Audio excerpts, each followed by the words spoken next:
Hello and welcome back to another video. This time we're going to not only read from a file but also write what we read from the file to a new file.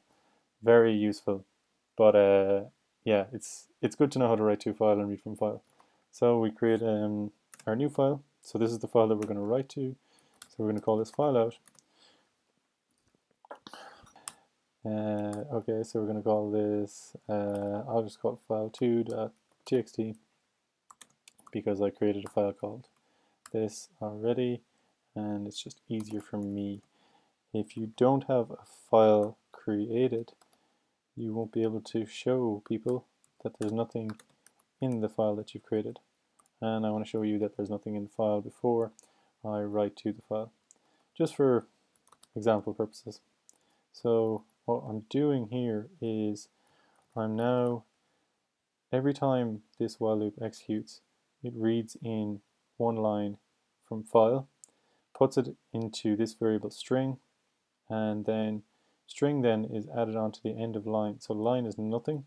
So every time we add string to line, line then becomes line plus string.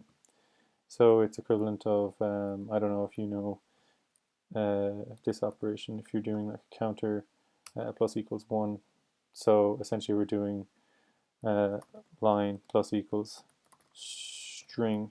I don't know if you've used Java or Python. Well, you do this in C, but like, I don't know how advanced people are. So then to write to a file, we just do fprint, and then we write the name of our file here, so file out.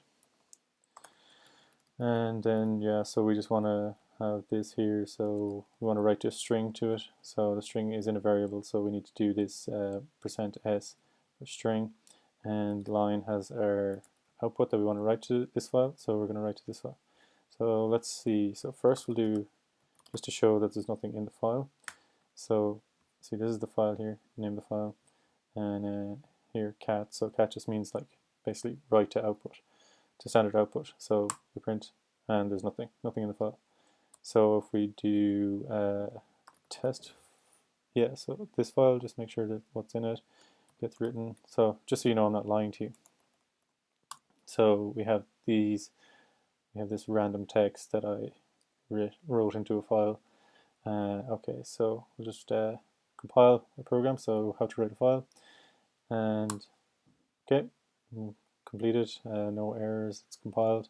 So we now run it, and nothing happened. So let's see, cat file2, so we'll print file2, and there, all our text is there.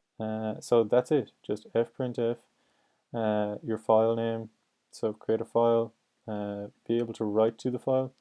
You don't actually have to create this file prior to running the code. Writing to a file creates the file itself. There you go. That's how you write to a file. Thanks for watching.